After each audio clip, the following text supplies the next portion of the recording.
What an unfortunate time to take a drink. Hello, my name is Cameron Cowan. Welcome to the Cameron Journal News Hour. I am so regretful to have taken last week off. So much has happened in the meantime, including an election. We'll talk about everything. Um, a bit of housekeeping. If you wondered why there was not a newsletter last Saturday, it's because I was moving platforms. So I've been really unhappy with WordPress's newsletter product for a while, and the data's not good. It doesn't seem to keep track of what I sent out. It's just not there yet, somehow. And so I decided to pack up the newsletter and move it over to my Substack, CameronJournal.substack.com. So if you want the newsletter delivered to your inbox every Saturday, um, feel free to subscribe CameronJournal.substack.com, or if you go to CameronJournal.com/newsletter and sign up there, that's okay too. I'll move you over. I'll rehab the page and make changes and all this type of thing. But if you subscribe, that's okay too. But yeah, so we didn't have a newsletter last Saturday. Didn't have uh, um, a week ago from Saturday. Didn't have a news hour last week. This Saturday, we did have a really great newsletter that was very long, kind of made up for not doing one for a week. And then we also had, we're also having the news hour right now. So we're catching up on everything and all that's happened. And I maybe should have done an election live stream for the. I only do midterms and presidential. I don't do off-year elections. But in the newsletter, I talked a little bit about the off-year elections, and we'll get into that in a minute. Don't forget to follow me on social media. I post lots of threads, helpful info, breaking down the news narratives for you. This is the show where if you're frustrated by news narratives, if you're frustrated by no one ever seems to be telling the truth, or everyone seems to be lying, or none of it makes any sense, or all this type of thing, that's okay. That's what I'm here for. The confusion keeps me in business, so that's fantastic. Speaking of business, if you want to support my journalism and this show and all that I do, please head over to CameronJournal.com/subscribe and become a Cameron Journal Plus subscriber.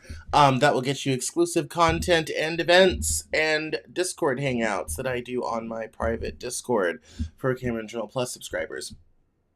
You can also, I also do take tips at coffee.com. So link in bio. If you're watching on YouTube or Twitch, head over to my links. It's all there. It's also at CameronJoel.com.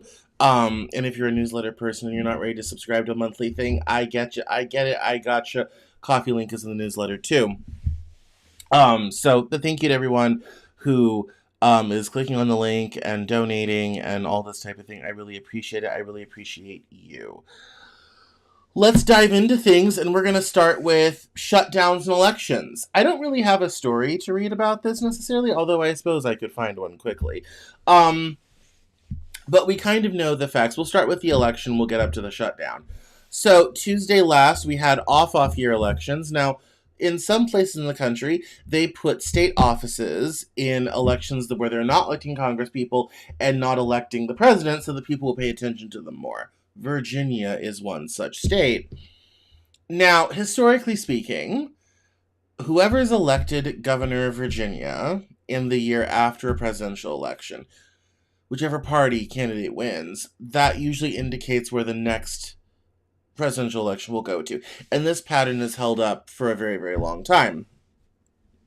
Good news for Democrats. Abigail Spanberger became the first woman to be governor of the Commonwealth of Virginia, beating out Winsome Sears, who had been lieutenant governor under Youngkin. And that was a historic moment. I think that was her second run at that office. And so that was a significant win. And if the historical pattern remains true, is great news for Democrats in 2028. The other big one was election New Jersey. The main story with the Tuesday election is Democrats won everywhere. State houses, special elections, Prop 50 in California, which would allow the state to do mid-decade redistricting without the redistricting commission to basically draw Republicans out of California because Republicans are drawing Democrats out of Texas. Did go through with 60% of the vote. On the night of, President Trump tried to say there was something wrong with the vote in California, all this type of thing, that there was, if Carolyn Leavitt literally got on and was kind of like, well, there's fraud in California. That's just a fact. It's California. There's been no evidence of that. It's the 2020 playbook. If you say there's a problem long enough, people will stop believing in elections, at least the ones that you don't win. So that is 110% a whole fun thing that they're trying to do. Although I noticed that narrative died quite quickly. So the election was on Tuesday. That narrative didn't last more than about 24 hours. Although I'm sure that there will be other things and whatnot as time goes on. Hang on one moment. I'm gonna.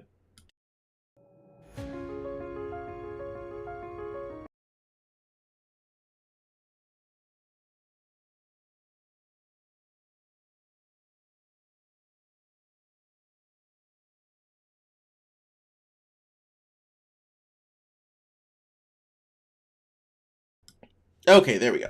But I'm sure there'll be more issues with Prop 15 California, especially as that goes through and that happens and all this type of thing. Anyway, the big narrative coming out of the election that honestly it was kind of the first good news Democrats had for a long time, especially coming out of the 2024 election. A lot of people were, disheartened. As I've said since the election, this is a retreat and surrender of the left in this country. We're going to be moving into a more conservative phase. I was talking to a friend of mine, and he said, oh, yeah. He's like, the question, though, is it 1980 sort of thing? And I'm kind of like, well, yeah, there's an argument for that. Sort of thing. Although people kind of forget Democrats controlled Congress through the 80s and Reagan had to work with them. Sort of thing. But, as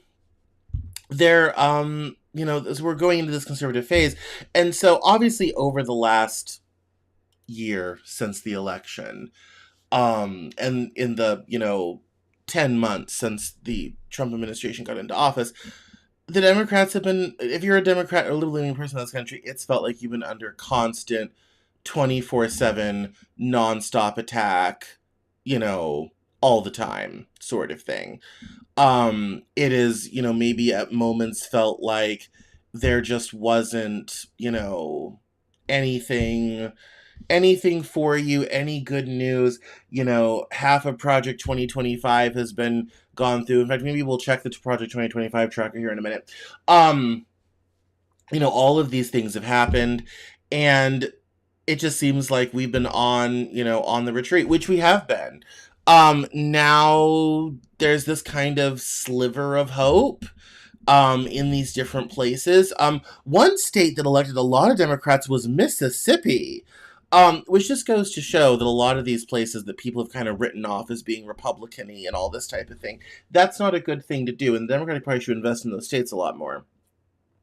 But it was interesting how, and so obviously people, were talking about blue wave and all this type of thing. However, the celebration was a bit tempered because then today, Monday, a week out from the election, it was announced last night that a handful of Democrats, including Hassan and Shaheen from New Hampshire, Fetterman from Pennsylvania, decided to cross over and vote for the Republican continuing resolution to reopen the government. There was a cloture vote today, which is a vote that to agree we're going to vote. And then there'll be a vote in the Senate later this week, a vote in the House, and a resolution for President Trump probably by Thursday, Friday, that will reopen the government, pay federal workers, get the air traffic controllers back going, get SNAP benefits paying out, all this type of thing. Over the course of this shutdown, which I've actually written about very little, 2 times in the newsletter, that's it. Over the course of the shutdown, there has been a lot of vitriol about the SNAP program. Now let's look at this narratively. The narrative about welfare programs since the Reagan years has been welfare just supports lazy people who don't work. Well, that falls apart with SNAP. 51% of SNAP beneficiaries work, which the other half of that I've also argued is the problem. It becomes a subsidy for corporations who don't pay enough wages.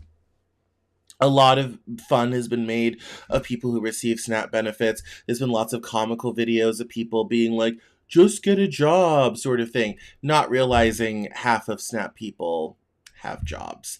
The other are children and elderly, one of whom is too old to work. The other is oftentimes legally prohibited from having a job, and if they did have a job, probably wouldn't pay enough to feed themselves. So, this kind of all falls apart. Most people also don't know that according to the Congressional Budget Office, the EBT SNAP food stamp program is the most efficient program with the least amount of fraud of all the federal government. SNAP can pass an audit. Can't say that for the Pentagon. So narratively, what does this all mean? You had sort of two political narratives going. One was Chuck Schumer saying the president is using food to try to, blackmail the Democratic Party into accepting reductions in Affordable Care Act, premium subsidies, raising healthcare for 25 million Americans, healthcare costs for 25 million Americans. And you had the other side saying, Democrats are forcing us with this laundry list of, things and demands to continue subsidizing people who don't need subsidy, and healthcare is bad anyway. And the ACA is broken, and it costs too much money, and this is how we're trying to kill it, sort of thing. And that's been the narrative. And caught in the crossfire is every federal worker, air traffic controllers, SNAP beneficiaries, all this sort of thing. And the reality of the situation is that today it worked. The ACA subsidies are going away. Healthcare premiums will skyrocket for 25 million Americans. A lot of people will be thrown off their insurance because they can't afford it. SNAP beneficiaries will get their food stamps. Thank God. The cost of the program is infinitesimally small compared to the social harm of having children starving in the street. It's an excellent thing to it's an excellent thing to pay for. And like I said, it is the most efficient government program with the least amount of fraud. Unfortunately, this is also woven through the hot issues of the day. So in the middle of this off year election where we have gerrymandering in California, because of gerrymandering in Texas, we have a government shutdown, SNAP benefits, which also is intersected with immigration. We have all of these issues sort of weaving together in this tangled web like snakes in a pit. We were just watching Indiana Jones the other weekend. All like snakes in a pit, just all roiling around. And two things come to mind. One, Americans pay a lot of taxes for comparatively little payoff. We actually are taxed as much as the Europeans when you count local to federal, and we do not have the social safety net. So most people look at it and say, I don't want to pay tax, just let me keep my money, sort of thing. And you have a lot of people being like, why should I work so people can eat who aren't working? It's like, well, do you really want a mother with 3 children trying to sell her children on the road because she can't feed them? Because that used to happen more often than you think. We already have a problem with children showing up to school hungry and all this sort of thing. And of course, everyone's been talking about every person they know that was a scammer or didn't deserve it or was selling their card or whatever have you, blah, blah, blah. All of this focus has been here for so long. And then the other thing is how all of this has become a proxy for all of these other issues. And so now we have this situation where, and I even saw this kind of as it was coming across the wires last night, that the government was going to reopen, is you have, people, some Democrats feeling betrayed because they wanted Schumer and company in the Senate to hold the line. They finally got some leverage. They were able to do something and they finally hold the line. And they haven't. They've basically folded and caved. And which some people said, oh, I guess that's our reward for electing them all over the country, sort of thing. And but then you also have this sort of fractious idea around taxation, what these programs mean, why do we need them, why do we have them. And I think this is a situation where people have forgotten how uncivilized things used to be. People have forgotten how bad things used to be. Um, Probably because they never lived in a world where these programs didn't exist. And this is the type of thing where when it does its job very well, you never know it's there. And that that makes talking about these programs in a competent way very difficult. It also makes it very hard in the context of this political moment where we're talking about immigration in a way that we never talked about before. We're talking about welfare programs, which involves immigration in ways that we never have before. We're all treading over all this new ground, so anything that happens gets blended through this lens. And I think the thing that disappoints me the most is in all of these things that are said and whatnot is how, I don't want to say selfish, but maybe that's the only word, how selfish everyone is being. And I think part of that's out of survival. We're in very tough economic times, inflation is high, money is scarce for a lot of people.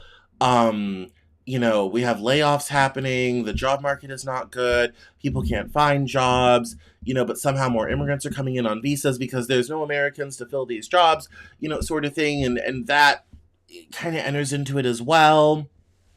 And there's American ideas about independence and self-sufficiency and what does it mean to live in a society, and what is society's responsibility to its citizens, what is the government's responsibility, what should we be doing for each other. And obviously if you're liberal you think that's a lot of things, if you're not it's a lot of other things. And that even gets into things like Zohran Mamdani and his election as mayor of New York, and his idea of having city-owned grocery stores and city buying apartments, and having free buses and all this sort of thing. And him being a democratic socialist, and companies saying they're going to leave New York, and a million people saying they're going to leave New York, and all of these things. But then also in the midst of all of this, you have Marjorie Taylor Greene asking when her party's going to deliver for the American people. And 2 weeks ago when I did this show, I did a whole segment where I'm kind of like, why am I agreeing with Marjorie Taylor Greene? Yes. Yes. Yeah. So now, as I was telling someone, what we're really seeing now is we're getting populism from both sides. In terms of things aren't good. We want to be able to live and get ahead and make stuff happen. And we just aren't, we're just not there. And so now people are looking to their government to solve these issues. But the reality is that in order to solve them, you need a lot of money, which involves taxes, which is not going to make your donors very happy. And it involves really changing the calculus of society that we've had for the last 45 years with neoliberalism. Of no, we can't just have a country where everything is low tax and trade is free and open and all this sort of thing, and people are willing to come and go because the market will fix it all as people get paid more and they'll make their own decisions. And and it's kind of funny, in 45 years we've gone from get government off your back to people being like, we'd like some government on our backs please, sort of thing, because people just can't live anymore. And I have a tweet about recessions and economics, and we'll circle back to that subject. But I think narratively speaking, it's interesting that we have populism coming from both sides, but we have negative reactions to populism. We have this government shutdown thing over healthcare subsidies and Democrats folding on it. And so what does all this mix-up mean?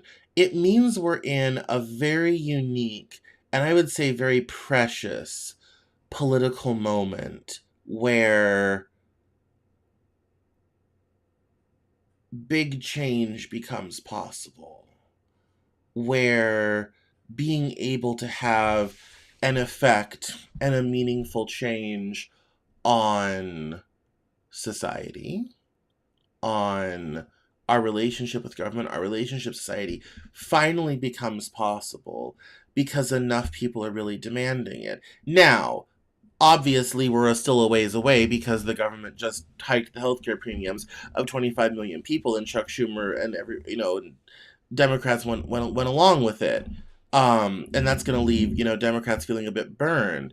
But I think it's very interesting that we're kind of seeing these narratives, even immigration.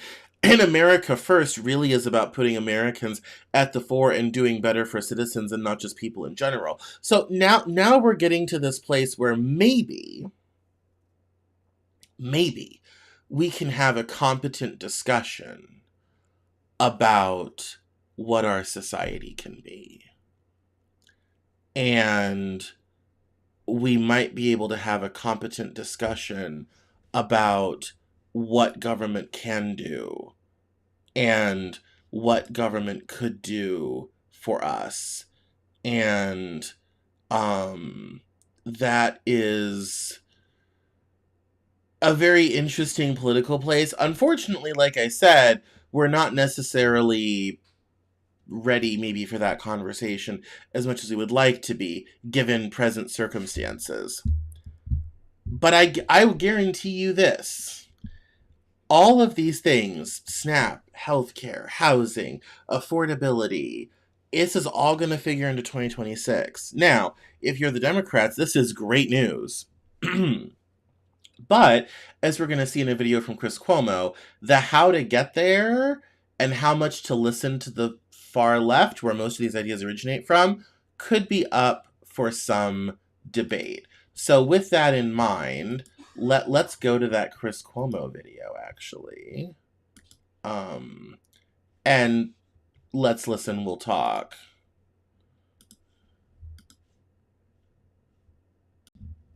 You're killing your party. You're killing your party. And look, I hope it works out for you. I hope you guys splinter off and become, whatever you really are. Because you're not a capitalist and you're not a Democrat. And, you could say, well, what do you know? I was raised by a real one. I was raised by a real one. Go ahead and criticize Mario Cuomo.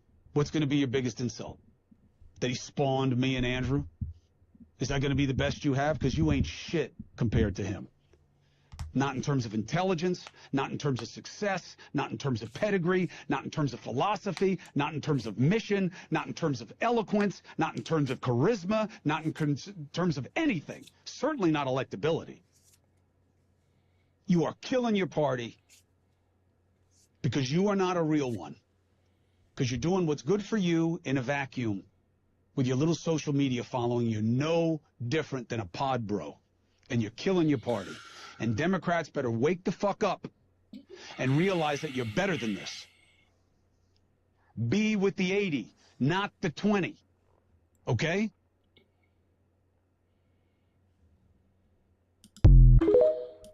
And bearing in mind the context of this post is, you're not capitalists and you're sure as hell not Democrats.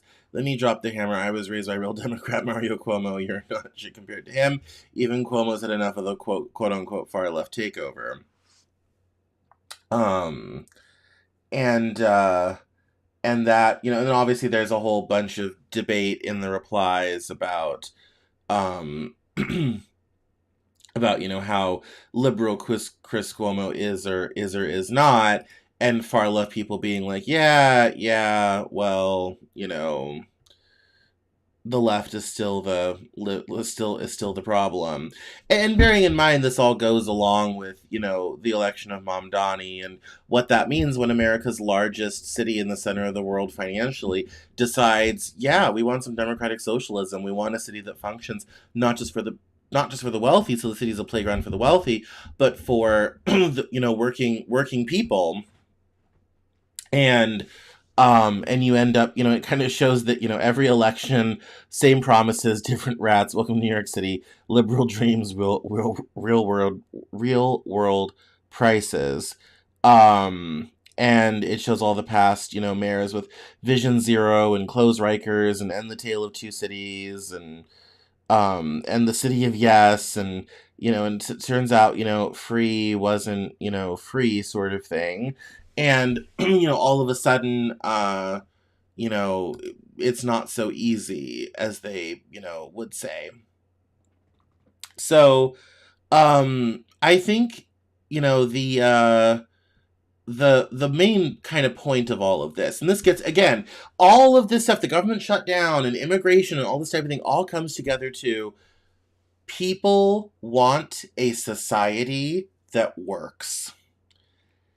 And let's face it, any party that can deliver a working, functional society for working people will be in power for generations. And you want to know how I know? Because FDR did that in the 30s with the New Deal, and Democrats held power off and on in the White House, but they held power in Congress for the next 70 years.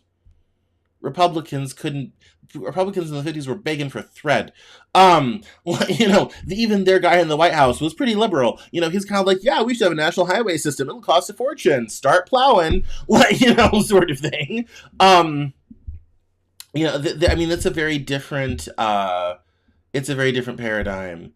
And any party that can deliver that is going to do very, very well. I think the funny part is Trump, much like Obama before him, promised a lot of that functional society and hasn't gotten there. But it's very obvious with the election of like Zoran Mamdani and other Democrats elsewhere that people are not going to wait around forever.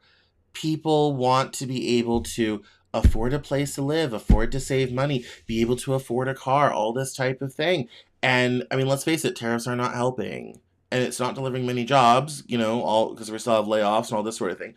There's, and even if you go to our, farther right, more racist friends, part of the reason they're targeting immigrants and immigration is so they can feel like they have a quote unquote functional society. Everybody knows, I don't care who you are politically, everybody knows that what we're doing right now, what we have been doing, isn't working. Doesn't work anymore. Can't afford anything. Everything's so expensive. Wages aren't growing. This isn't working. It's time for something else. Now, this is a great opportunity. It's also very dangerous. I'll tell you why. It's dangerous because history shows that in these moments, someone with the wrong agenda can come along and things can get very dangerous. It's also an opportunity to do something great for everyday people. And it's not just, oh, this minority, this disabled person, whatever have you. To do for every working person, for students, for everyone, everywhere. To actually have a country that feels like it has our back, rather than one that keeps kicking us in the jaw. That's what people are looking for. And whether who you're attacking or not, just like in this video with Chris Cuomo attacking the radical left, the point is there are people in our society for whom the present system is working very well. They tend to be the wealthy and corporate donors to major political parties because they've paid for the privilege to get their agenda through. For everybody else, which is literally almost everybody else, this is not working. And here's another thing history will tell you. If people can't find a way to get what they want, they'll take it. And that usually involves guns, blood, and a lot of dead bodies. So we're going to change topics, but I'll leave you with this. I say let's avoid Civil War 2.0. Just a thought. And rather than devolving into gray market, black market, sort of sad, depressing economic circumstances that disadvantage everybody, let's make that great society. Let's start turning the dials. Does that mean the wealthy and corporations will pay more? You bet. You bet. But as I always joke, people talk about the 50s and 60s, but you know what enabled that? Two things. Three things. Government regulations, government price controls, and high taxes. Top end tax rates were 95% in the 1950s. That's what enabled that. Keeps money moving through the economy. It prizes economic activity, actual production over financialization. That was what changed in the 80s. Is we decided money from nothing was better than money from something. And as this economy has changed, it's slowly but surely left people behind. And now with AI, it's financialization on steroids. Now you can get money for nothing with as few inputs as possible, because AI is replacing labor, all this type of thing. So now all of a sudden you've got a system that can make money without too many humans being involved. A frightening prospect. If we don't do something about this now, we risk putting society into an extremely dangerous place. I recommend we do something now, but that's just me. What do I know? All right, what else have we got? Oh, let's talk about this story while we're on economics. Then we'll get to Jack Smith and Tulsi Gabbard's latest canard. It says we're looking at employment data.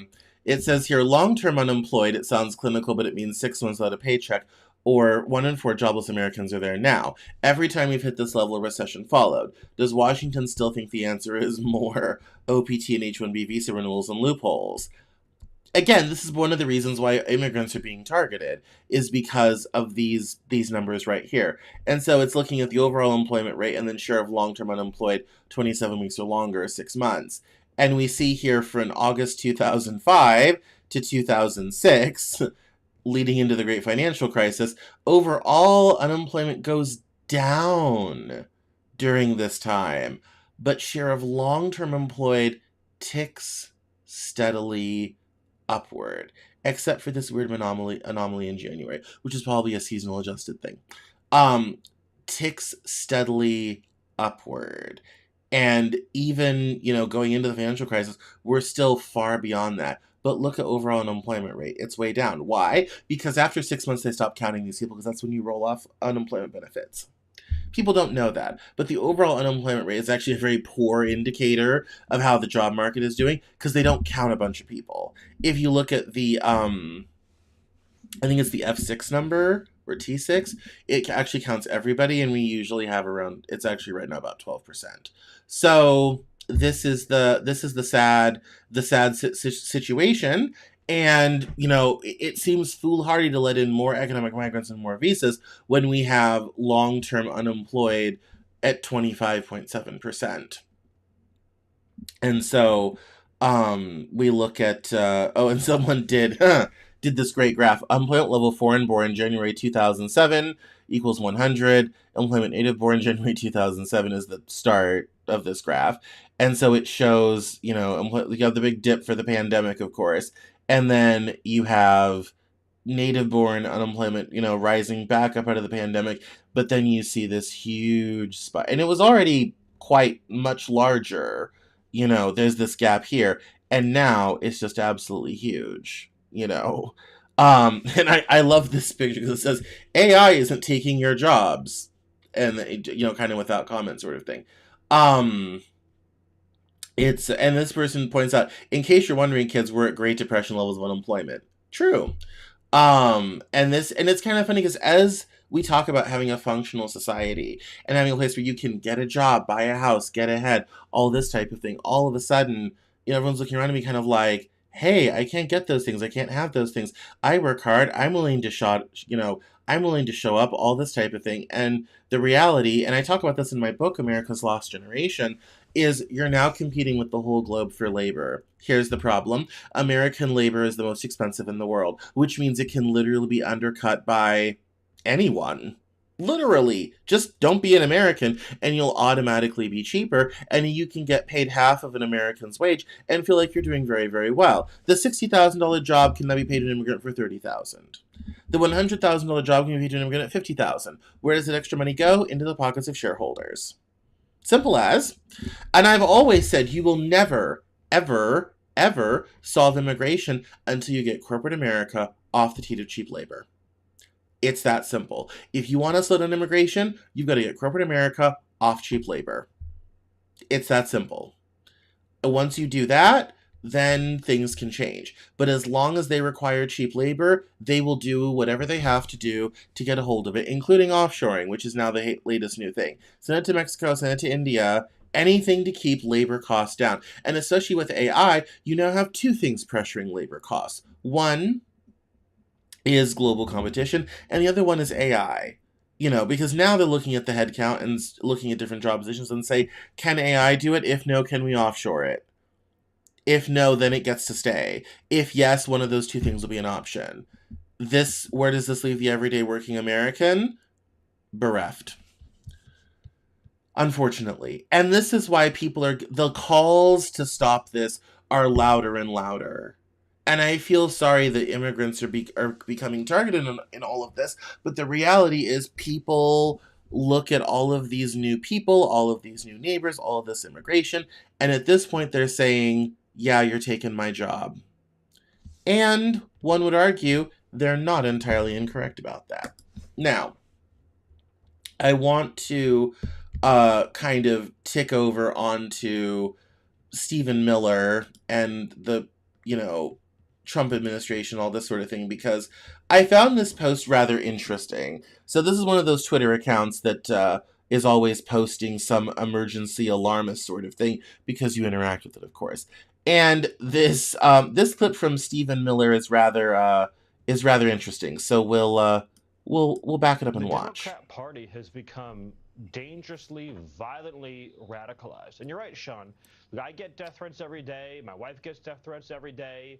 We've obviously had to deal with pretty extensive doxing campaigns. But the truth is, Sean, that people across the country, across the government, across law enforcement, who are fighting for safety, security, prosperity, are dealing with radical left communist threats and attacks all day long. And President Trump, of course, came within centimeters of being assassinated. 1 millimeter. During the middle of his rally on live television by a wicked, evil assassin, and then only weeks later, a second assassin. If not for a Secret Service agent spotting the barrel of that gun, would have taken President Trump's life, saved by the hand of God himself. We are dealing with a party that is so extreme that considers its opponents to be its mortal enemies, that dehumanizes its opposition, that justifies violent attacks against federal law enforcement, assaults against ICE and Border Patrol, that sides over and over again with criminal aliens, MS-13 gangbangers. Look at how they venerated and worshipped and praised the MS-13 child smuggler that they dubbed the Maryland Dad, somebody who beat his wife and smuggled children and was a member of a terrorist organization, and they held him up as their hero. This is a dangerous party. This is a dangerous movement. And what you're seeing in New York City with Mamdani, that is the future.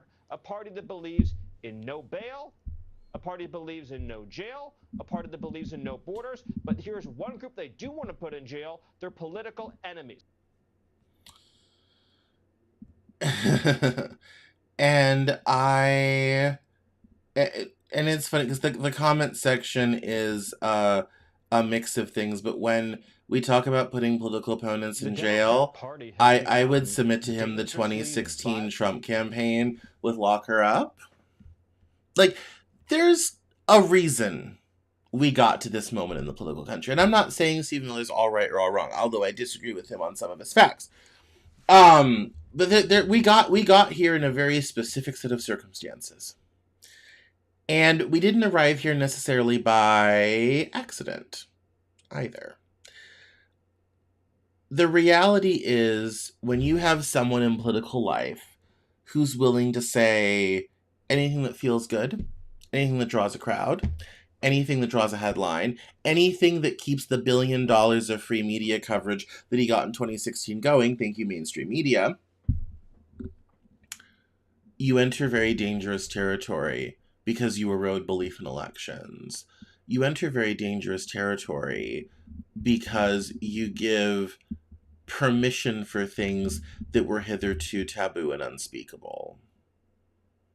And I'm not saying that there are not far left types who, cheer on political violence against Republicans, because that's true. And we need no look further than the Charlie Kirk scandal to see how that happens. And as everyone knows, I condemn that behavior in the strongest sense. Despite the many disagreements I have with Charlie Kirk. He never deserved to be shot or killed for it. That's not what this country is about. And I did a whole hour of this show just on him. And I would say, that old phrase, every accusation is a confession. There is a lot of that rhetoric who started with the right first. And unfortunately, what it does is it creates a society where that becomes permissible. And when that becomes permissible, a lot of people who hitherto would have felt uncomfortable to say that when it kept their mouths shut, believed that, they might have that private thought and never speak it out loud because for fear of what people would say, all this type of thing, all of a sudden the court comes off. And this is true of racism. This is true of political violence. This is true of a great many things. And we've now gotten to this place where this type of thing is regularly aired on television. And when you start saying that your political opponents are a dangerous party and a dangerous movement, what you start to do is give permission for people to do really terrible things. Now, my Republican colleagues and my conservative friends would say, but Cameron, isn't that what the left has been up to? Yes, and that's the problem. And I can go back into the history that we can start talking about Greenpeace in the 70s and how they stopped underwater nuclear testing, okay? I can talk about globally how this has occurred. I have a degree in insurgency and counterinsurgency. That's a whole rabbit hole. Perhaps I should do an hour on that at some point. The only way to stop from getting to this place politically is by never, ever allowing that in public dialogue. Because it always leads to a very dangerous place. I will never countenance anyone who thinks all Republicans should be killed. I will never countenance anyone who says all Democrats should be killed. What I am very worried about is that we are now in a place where there's no respect on the behalf of Stephen Miller that people would dare to disagree, that they would protest against ICE, they would protest on behalf of immigrants, all this sort of thing, and that, if you're not with us, you're against us sort of thing. And we have an interesting history with that. No one ever talks about the conscientious objectors during World War II, because it was considered gauche at the time to not want to participate in the war, even though people have forgotten World War II was actually quite unpopular. And nobody really wanted to be involved in yet another European conflict. And the propaganda and the history of that war is entirely covered up. But the reality is we were in a place in this country where we locked up the Japanese until the Supreme Court said no. We put the fire hose of water to conscientious objectors. We have completely erased them from the history books because they didn't agree with the party line. And the idea that someone can't protest against something, that they might not agree with you, and that somehow makes them dangerous is absolutely crazy. And this goes both ways, by the way. The fact that many people on the Democratic Party and the far left think it's crazy to not agree with them is also dumb. This is the thing about Republican, small r, Republican democracy, is that you have to come to consensus. You have to have debate. You have to work with people that you disagree with. And I realize in this day and time, especially given what I just said about the shutdown and healthcare costs and all this type of thing, the stakes seem very high. And it seems like Schumer and company have rolled us on over and taken us for it. It also, it seems like, we've got to, stop Republicans, stop authoritarianism, stop fascism, this, that, and the other thing. Here's the problem. getting ever more extreme, not in policy, but in action, ironically, makes the problem worse, not better. Because you then turn in to the ghouls that keep Stephen Miller going. Now, the reality is Stephen Miller will find any reason to criticize Democrat. And he will find any reason to criticize any liberal person for anything. And his rhetoric kind of, shows that sort of thing. But one of my frustrations with the far left is that they do an excellent job of doing the GOP's job for them. They come up with the most terrible slogans that are great protest slogans, but terrible policy, defund the police. They also have a bad habit of creating the imagery and the ad assets that do the Republicans' job for them. And so on their march forward of progress and all this type of thing, they have no mind of how this might be read politically. How in this day and age, if the average person is randomly scrolling on their phone and they see a video of someone doing something crazy, that's going to be their whole impression of the movement. There's no sense of messaging. That was something people don't get about the civil rights movement. The civil rights movement was very, very careful to control the messaging, how it looked, how it appeared. They made it respectable. That's how they got change through. There's no discipline like that on the left. The Republican Party is always lockstep in line on messaging. Here on the Democratic Party, it is a complete mess. And this leads to making it very easy for Republicans to say Democrats are crazy. And that's what this clip is about. So in all the stuff that we've talked about today, we've gotten to a place now where this type of rhetoric is entirely acceptable and cheered on. And that's a very dangerous place as a country. Speaking of danger in the country, we're not going to do Jack Smith right now. Let's check into Tulsi Gabbard for a minute. So, Tulsi Gabbard has been on the bandwagon that the Obama administration tried to overthrow the government, and that they did everything they could to keep Trump out, which is really not true at all, but that's what that's been her latest ballywick. So we're going to listen to her latest statement, and then we'll talk. We look at where we are now. Over the last several weeks, we've declassified and released documents that exposed how President Obama and leaders in the intelligence community knowingly manufactured a false intelligence document after the 2016 election was done, after the American people said, no, we want Donald Trump to go and be our commander-in-chief, not Hillary Clinton. And this manufactured document alleged that Russia aspired to help President Trump win the election with the aim of undermining his presidency and usurping the will and the voices of the American people who sent Trump to the White House. We look at where we are now over the last several weeks. It is quite obvious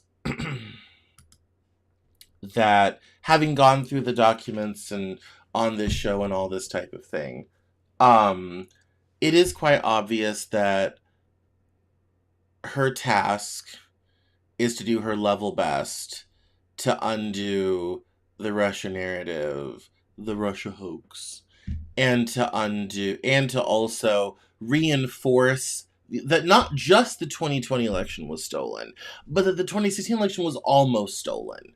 And here's what's kind of funny about all this, is if the Democrats are so good at rigging elections and depriving people of political office, they're horrifically inconsistent about it. So we tried to get rid of you in 2016, and that didn't work. So now we're going to get rid of you in 2020, we're going to rig the election, but then not rig it for 24? Or rig the 2022 midterms? I mean, are they just lazy? Or is it more likely that that's not really what's going on here? We went through the documents and showed how they asked for a new intelligence assessment because the reality is a lot of Trump people were connected, had some uncomfortable ties to Russia, often through Ukraine. Ask Roger Stone and Paul Manafort about all that. We now know, because of Cambridge Analytica, that the FSB was actively using social media to manipulate people for the Trump campaign in 2016. Now, there is no proof that the Trump campaign ever actually knew it was happening, or there was no coordination. But what we do know is that the main social media person from the 2016 Trump campaign, was working with Facebook and through Cambridge Analytica, and not only was Facebook supplying an outsized amount of manipulative help to the Trump campaign, but Facebook knew what Russia was up to and did nothing to stop it. That's part of the reason why there are so many regulations on how you can share news on Facebook now. Ask me how I know, because I'm an account that shares news on Facebook. Now, I've gone through all the verification, ID, journalist, I'm in the monetization program, like, I've been through the hoops. It's a lot. All of that's there because of 2016. There were congressional hearings about this. We now live in a world where foreign powers can have direct access to media channels that can change election outcomes. That's the world that we live in. In 2016, we did not understand that. Cambridge Analytica hadn't come out yet. And so when you look at, it's 2025, it's been 9 years. And here we are, still talking about this. I'm very pleased at some of the comments, some of the top comments, all this type of thing. And even AI is not on board with it and all this type of thing. It's, very, very helpful, that there's all that, sort of, pushback sort of thing. But the fact that she's kind of out here flogging this is very interesting. And they did that one document dump, but then didn't do any others. So, it's kind of like, okay, if you've got more receipts, maybe release those and maybe there'll be something. But the point is there isn't really anything. They're trying to clean up a narrative. And that's why I always say it with me now, news is a narrative. That's why they call it a story. That's, all part and parcel of this. And that is, quite concerning. All right. Speaking of Russia, let's go over to the Jack Smith story. So I read this. This was in the Sunday Times. I think. It says here, Jack Smith, Trump's target, shifts from defense to counterattack. The former special counsel told people in his orbit he welcomes the opportunity to present the public case against the president denied to him by adverse court rulings in the 2024 election.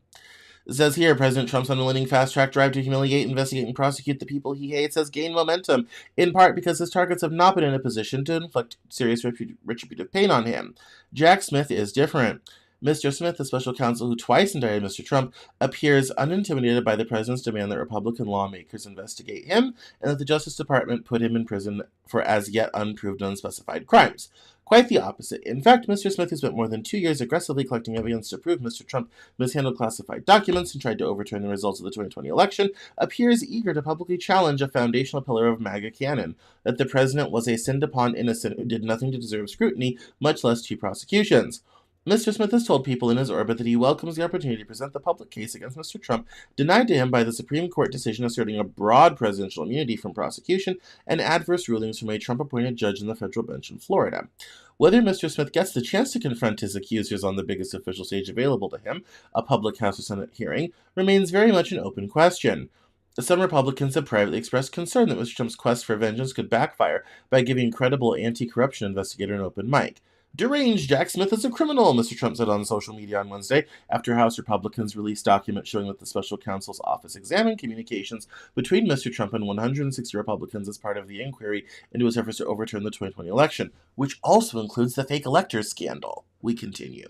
He proceeded to place Mr. Smith at the top of his prosecutorial hit list, along with the 2 top Biden appointees who picked Mr. Smith, a veteran war crimes prosecutor, for the job, Attorney General Merrick Garland, and his top deputy, Lisa O. Monaco. The president declared that they should all be, quote, investigated and put in prison, unquote, next to a photo of Mr. Smith. Until now, Mr. Trump, in the half-joking estimation of one longtime advisor, has been able to order up investigations of his political enemies like Ubers. But in the 2 low-key but self-assured appearances over the past 6 weeks, Mr. Smith has made it unmistakably clear that he will not only defend himself, but take a hammer to Mr. Trump's exaggerated or false claims about his work as special counsel. The idea that politics played a role in who worked on that case or who got chosen is ludicrous, Mr. Smith said during an early October interview with Andrew Weissman, another former prosecutor targeted by Mr. Trump at the University College London. Mr. Smith said he had, quote, tons of evidence, unquote, that Mr. Trump had willingly retained the classified documents at his residence in Mar-a-Lago and tried to, quote, obstruct the investigation, unquote. The president's Republican allies in Congress have begun taking the first steps to investigate Mr. Smith at the urging of the White House and far-right activists. Their efforts are animated by a belief that Mr. Smith, despite his claim to the contrary, went beyond the bounds of an impartial investigation to go after Republicans. In recent days, they've made public hundreds of previously unreleased documents showing Justice Department prosecutors before and after Mr. Smith's appointment subpoenaed records of Republican lawmakers and Trump-allied groups. But the lawmakers are divided on precisely how to proceed.